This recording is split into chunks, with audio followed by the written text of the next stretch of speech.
Mungkin benda tu jelah ke cermin belakang tu macam tu daripada atas bumbung kereta. Macam itulah keadaan dia.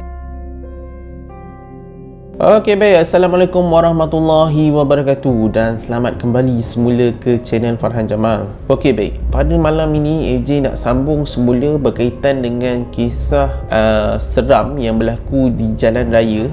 Di mana kisah seram ini dia mention tajuk dia ialah Gelung Pupuyu lah. Sebelum tu AJ nak cerita berkaitan dengan hal ini. Seperti korang sedia maklum bahawa AJ telah pun menerokai jalan tersebut pada waktu tengah malam. Okey, kemudian ada kisah seram satu sebelum ni yang berkaitan dia lalu di jalan Gelung Pupuyu itu. Dia nampak macam ada benda yang merangkak keluar seperti pakai baju kelawar dan muka dia sangat bodoh lah. Itu kisah yang AJ baca pada sebelum ni. Tetapi pada malam ini kita nak sambung pada kisah seram yang kedua yang mungkin berlaku dekat jalan Gelung Pupuyu ini. Sebab tajuk dia terbagi tajuk ialah tajuk dia Gelung Pupuyu. So jom kita baca sama-sama. Okey, cerita ni AJ ambil daripada laman web Fiction Shasha, di mana laman web Fiction Shasha ni dia kumpulkan cerita-cerita seram yang ada. Kadang-kadang ada orang hantar dan sebagainya. Kadang-kadang AJ rasa dicari artikel-artikel yang ada dimasukkan dalam ni. Jadi keabsahan dia kita tak pastilah. Tetapi yang cerita ni mungkin dihantar oleh orang yang ingin menceritakan pengalaman beliau. Jadi jom kita sama-sama baca akan kisah ini. Okey. Assalamualaikum dan salam sejahtera kepada semua pembaca Tegar Fiction Shasha. Setelah sekian lama menjadi silent reader mengikuti kisah-kisah rakan-rakan yang lain pada page Fiction Shasha ini, baru hari ini aku ada kekuatan nak menulis kisah diri sendiri. Tapi sebelum itu, biarlah aku kenalkan diri aku sebagai Miss I. Aku merupakan seorang jurutera yang sekarang berkhidmat di salah sebuah syarikat di Shah Alam. Kisah yang aku nak kongsikan ini merupakan salah satu kisah benar yang terjadi ketika aku sedang menuntut di salah sebuah IPT di Lumut, Perak. Ketika menuntut di situ, aku telah menyewa bersama-sama dengan 3 lagi sahabat yang sama fakulti dengan aku. Aku gelarkan mereka Miss H, Miss M dan Miss N. Nak dijadikan cerita, pengalaman seram ini berlaku pada salah satu malam tahun 2016. Tak ingat bulan berapa. Waktu itu aku bersama-sama dengan kawan-kawan serumah dalam perjalanan pulang dari Seri Iskandar ke Lumut. Kami sering ke Seri Iskandar kerana adik kepada salah seorang sahabat aku, Miss H, merupakan pelajar di salah sebuah universiti di situ. Jarak dari Lumut ke Seri Iskandar lebih kurang 1 jam dan kami bergerak ke sana sekitar jam 6 petang selepas selesai kuliah di kampus. Setelah berjumpa dengan adik sahabatku, kami terus buat keputusan untuk bertolak balik ke Lumut selepas menunaikan solat maghrib di masjid berdekatan. Dan bermulalah detik seram ketika ini. Sewaktu perjalanan pulang, hujan turun renyai-renyai dan rakan-rakanku hanya berbual kosong sambil menentukan lokasi di mana kami akan makan setelah tiba di Lumut nanti. Aku sebagai driver pada malam itu hanya fokus pada laluan perjalanan dan sekali-sekala aku menjeling setiap papan tanda lokasi di sepanjang jalan yang dilalui. Tiba-tiba mata aku tertangkap dengan satu papan tanda bertulis Gelung Pupuyu. Dalam hati aku bercakap sendiri, uniknya nama tempat ini. Untuk pengetahuan semua, aku ni jenis yang suka cari nama tempat, bandar, kampung yang pelik-pelik. Aku suka search pasal sejarah asal macam mana tempat tu boleh dapat nama pelik macam tu. So waktu drive tu aku dah mula excited nak tahu pasal sejarah nama Gelung Pupuyu ini. Tengah-tengah berangan itu tiba-tiba ada bunyi petir tunggal berdentum. Bunyi itu sangat kuat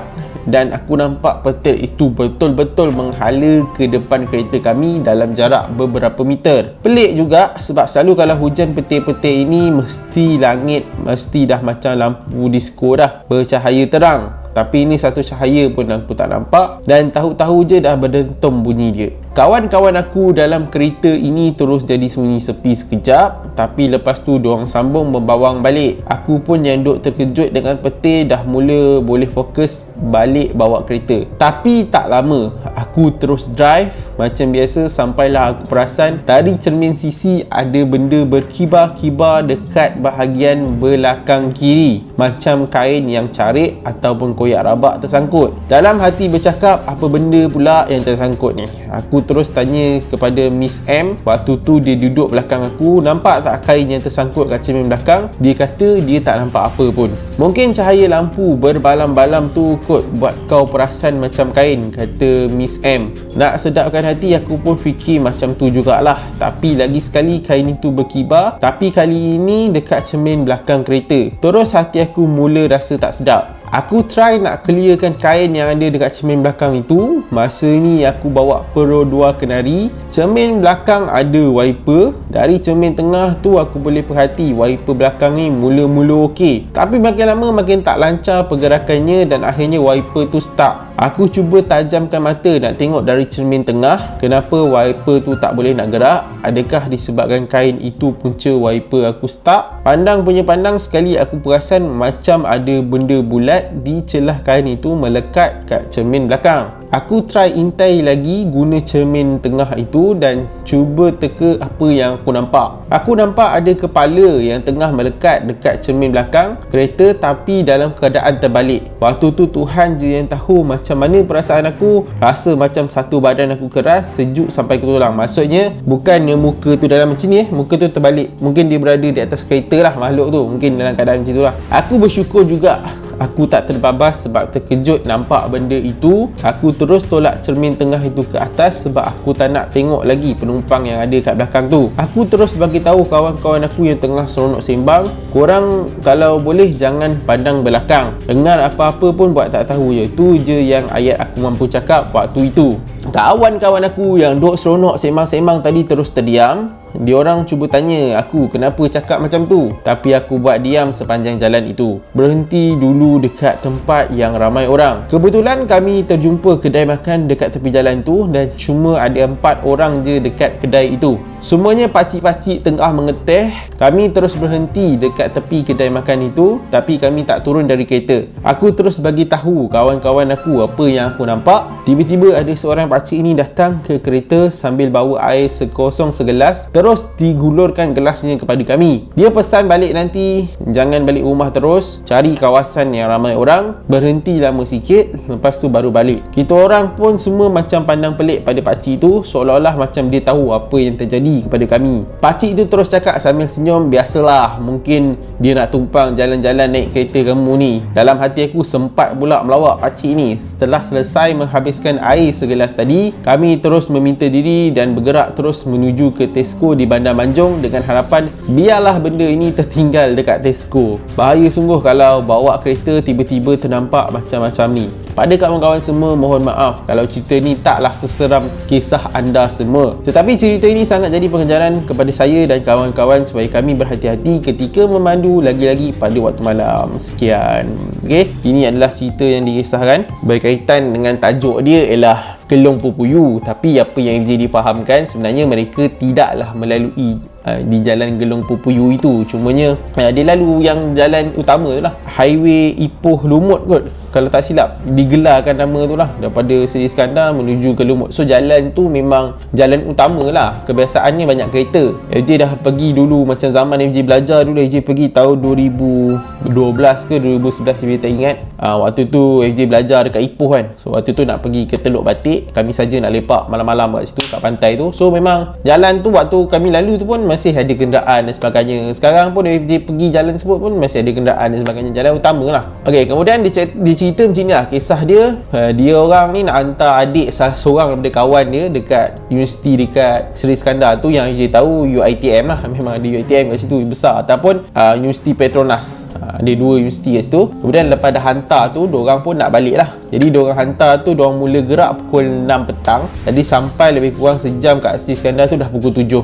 Jadi lepas hantar semua, diorang pun decide untuk semayang maghrib dulu. So diorang gerak perjalanan waktu tu AJ suka kalau cerita seram, AJ suka tengok masa dia kejadian tu berlaku pukul berapa. So diorang gerak mungkin estimate FJ dalam maybe pukul 7.30 ataupun 7 lebih lah, sebelum pukul 8, di mana pada waktu tu mungkin adalah pada waktu maghrib. So sampai di jalan dekat jumpa signboard Gelong Pupuyu tu, dia kata dari situlah bermulanya akan keadaan yang pelik yang dialami lah. Tapi dia tak masuk tau, jalan Gelung Pupuyu tu dia tak masuk. Cumanya dia nampak signboard je lah daripada tepi jalan tu. So dari situ dah dia kata dia nampak macam ada benda kain yang tercarik di kereta kereta dia dan sebagainya. Lepas tu dia tanya kawan-kawan dia, kata tak nampak, dia seorang saja yang nampak. Selepas itu dia nampak macam muka lah. Ending dia nampak macam muka dalam keadaan terbalik. Yang MJ difahamkan mungkin keadaan dia, mungkin benda tu jelah ke cermin belakang tu macam tu daripada atas bumbung kereta, macam itulah keadaan dia. Tapi yang peliknya kawan-kawan dia tak nampak lah akan kejadian tu, cuma dia sahaja yang nampak. Sampai dia teringat pesan mak dia berhenti kat tepi jalan, kalau jumpa ada orang ke apa, berhenti tempat yang ada orang lah sebelum teruskan perjalanan kalau berlaku situasi yang pelik macam tu. Tiba-tiba ada seorang pakcik tu yang mungkin baru balik mengetih, mungkin tak pastilah semayang isyak ke ataupun semayang maghrib. Dia kata macam pakcik tengah mengetih macam tu kan, tiba-tiba datang kat kereta diorang, kata bagi segelas air, cakap hati-hatilah kalau nanti nak balik tu berhentilah mana-mana tempat yang lama sikit, dia kata macam tu. So diorang pun pelik, pakcik ni pasal apa kan tiba-tiba boleh tahu, macam tahu kan apa yang diorang alami. So dia pun teruskan perjalanan sampai ke Manjung. So kisah dia nampak ada benda menumpang lah cerita dia. Daripada signboard Gelung Pupuyu tu dia tak masuk jalan tu menuju ke Lumut, benda tu tumpang. Jadi situasi ni dia seorang saja nampak, kawan-kawan dia tak nampak. Okey, kalau tanya AJ berkaitan dengan kebenaran kisah tu, AJ tengok cerita ni macam real tau dari sudut dia punya penceritaan tu, sebab cerita dia detail. Tapi mungkin bila orang dengar, mungkin orang akan cakap cerita ni bohong lah, buat-buat lah. Kerana apa? Sebab jalan itu jalan utama. AJ tak nafikan itu adalah jalan utama yang di mana AJ lalu pada waktu tengah malam pun kadang-kadang banyak kereta dan sebagainya lah, kadang-kadang student dan sebagainya, jalan utama. So dekat situ mungkin orang akan kata cerita ni tipu lah. Tapi bagi pandangan AJ lah, mungkin betul juga apa yang dialami tu. Bukan AJ ni jenis orang susah nak percaya cerita-cerita seram ni. Tapi sebabkan dia kata dia seorang sahaja yang nampak, kawan-kawan dia tak nampak, so keabsahan tu mungkin tinggi lah. Pasal mungkin benda tu nak menunjukkan kepada dia sahaja, ataupun dia ni mungkin ada kelebihan ke, kita tak pastilah. Kadang-kadang bila seorang sahaja nampak, orang lain tak nampak, whether orang yang nampak tu dia ada mungkin selalu alami gangguan ke, ataupun dia ada kelebihan tertentu ke yang mungkin dia boleh nampak, yang itu AJ difahamkan lah. Okey, berbalik kepada cerita ni, AJ rasa biasalah perkara-perkara macam ni kan. Lagi satu masa yang dilalui tu waktu maghrib. So AJ sebenarnya nak cerita berkaitan dengan masa tu lah. Okay, sebab AJ suka tengok masa tau, kalau kejadian ni berlaku pukul berapa, average dia dan sebagainya. Dan AJ fahamkan cerita ni dialami pada waktu maghrib. Okay, AJ jadi tertarik bila dia tak mention dia lalu waktu maghrib tu sangat. Tapi untuk pengetahuan korang semua lah, AJ setelah membuat video-video penelusuran jalan seram ni, AJ rasa pada waktu maghrib tu adalah antara waktu yang macam kurang lagi senang kena ganggu berbanding mungkin kalau korang lalu pada waktu tengah malam. Ini pengalaman AJ lah. AJ tak kata ini paling betul, tapi ini pengalaman AJ. Okay, AJ cerita kat korang. AJ waktu maghrib ni AJ tak berapa percaya sangat lah. Maksudnya bukan tak berapa percaya sangat, kalau kita fikir logik kan. Waktu maghrib kadang-kadang kita baru balik bola, baru balik main bola dan sebagainya. Banyak lah kadang-kadang aktiviti, kadang kita mungkin berada di luar rumah lagi dan jarang berlaku kejadian-kejadian seram pada waktu maghrib. Tapi pengalaman AJ AJ cerita kat korang lah. Dulu ada kisah yang AJ cerita dekat Terengganu tu, yang AJ waktu tu on the way ke rumah sepupu isteri waktu tu. Kami waktu tu lepas pilihan raya, kami nak balik ke, ada tak ingat tempat tu lah kat Terengganu, tapi waktu tu dah maghrib. Berlaku sedikit gangguan pada ketika itu, tu satu hal. Kemudian AJ pernah kena ganggu dekat jalan Sungai Korok lah. Waktu tu waktu maghrib AJ tengah cerita kan, AJ saja je lalu. Waktu tu bukan memang nak rakam ke apa lah, memang saja nak tinjau saja. Tapi pada waktu maghrib, tapi bila lalu tu memang AJ rasa meremang gila, dan member pun dia rasa meremang teruk, dan dia minta AJ stop daripada ceritakan hal tu pada waktu maghrib lah. Kemudian daripada saudara Apek Kuban pun, beliau pernah alami gangguan pada waktu maghrib, iaitu dia nampak jalan tu jadi macam gelap, tak ada orang dan sebagainya. Dia lalu jalan tersebut pada waktu maghrib juga. Lepas tu pada waktu maghrib ni pula AJ pernah ada pengalaman anak AJ menangis lah pada waktu maghrib dan sebagainya. So kalau korang tanyalah apa kaitan waktu maghrib dan sebagainya, AJ pernah ada tanya seorang pakcik ni lah dekat Manong tau. Sebab kan AJ buat jalan-jalan seram, Lepas tu AJ pun kata kami sepanjang jalan ni tak adalah nampak sangat benda-benda macam ni kan, kerap nampak ke apa. Lepas tu dia ada bagi cadangan tau pakcik tu. Dia kata kat AJ, dia kata kalau korang tak nampak pada waktu tengah malam, cuba try lalu pada waktu maghrib, dia tu. So bila pakcik tu kata kepada AJ cuba try lalu pada waktu maghrib, dan AJ teringat akan kisah-kisah yang AJ pernah kena, pengalaman sebenar Pek Guban pernah kena pada waktu maghrib. So cerita tu make sense tau, iaitu gangguan ni dia mungkin kalau nak kata lebih nak kena ganggu itu adalah pada waktu maghrib. Walaupun waktu tu memang kita fikir macam tak logik lah, apa AJ dulu memang fikir apa pula kat waktu maghrib tu orang pergi masjid apa semua nak sembahyang maghrib, apa masalah. Tapi Nabi sendiri pun dah pesan kan, ini kalau salah tak betul kan, AJ tak pasti teks hadis tu, yang di mana dikatakan pada waktu maghrib sila tutup pintu rumah dan sebagainya dengan lafaz bismillah supaya syaitan-syaitan tak masuk pada waktu tu. Jadi kalau nak kaitkan mungkin dengan hadis lah dan dengan pengalaman FJ, pengalaman Apek Kuban, pengalaman tadi. Lepas tu dulu ada FJ cerita jalan Cenderia lama, yang perempuan tu dia dah lewat sangat, dia lalu jalan Cenderia lama pada waktu maghrib, dah lewat petang waktu maghrib pun dia kena gangguan. So AJ rasa macam kuatnya datang gangguan ni pada waktu maghrib, bukannya pada waktu tengah malam tu ada, pada waktu malam, waktu tengah malam tu ada, waktu awal pagi tu ada, kita tak nafi kan. Tapi yang kita terlepas pandang kebiasaannya adalah pada waktu maghrib. So ini sekadar buah fikiran sajalah, AJ tak kata ini adalah yang paling tepat. Tapi bila AJ dengar pakcik yang daripada Manong tu cerita, AJ tanya pada dia, sebab dia kata kami ni asyik tak nampak kan, try lalu waktu maghrib, kata kot-kot lah ada jumpa. Lepas tu dia cakap je tu, AJ macam kita fikir yang ni pun pada waktu maghrib juga kisah ni kan. Jadi AJ tak pasti adakah betul AJ punya teori ni.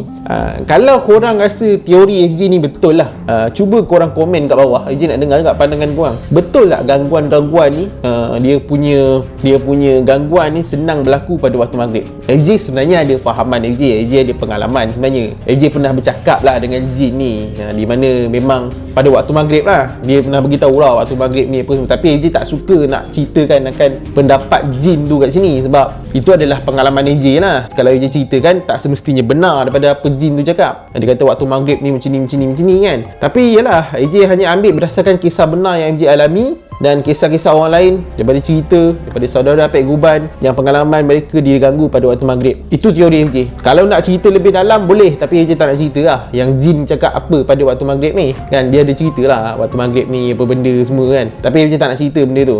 Itu pengetahuan AJ sendiri lah. So kalau korang ada pengalaman ataupun korang mungkin ada teori yang berbeza dan sebagainya, boleh komen yang baik, insyaAllah AJ akan kekalkan. Maksudnya ada pandangan yang bagus, yang bernas, AJ kekalkan. Tapi kalau komen yang merapu, yang macam nak tujuh hebat, insyaAllah AJ akan padam lah, sebab kita tak perlu komen-komen macam tu. Ok, sekian sampai di sini saja untuk video kali ni. Jangan lupa like, share dan subscribe channel ni, dan nantikan video seram yang seterusnya. Ok, Assalamualaikum, selamat malam dan jumpa lagi. Bye.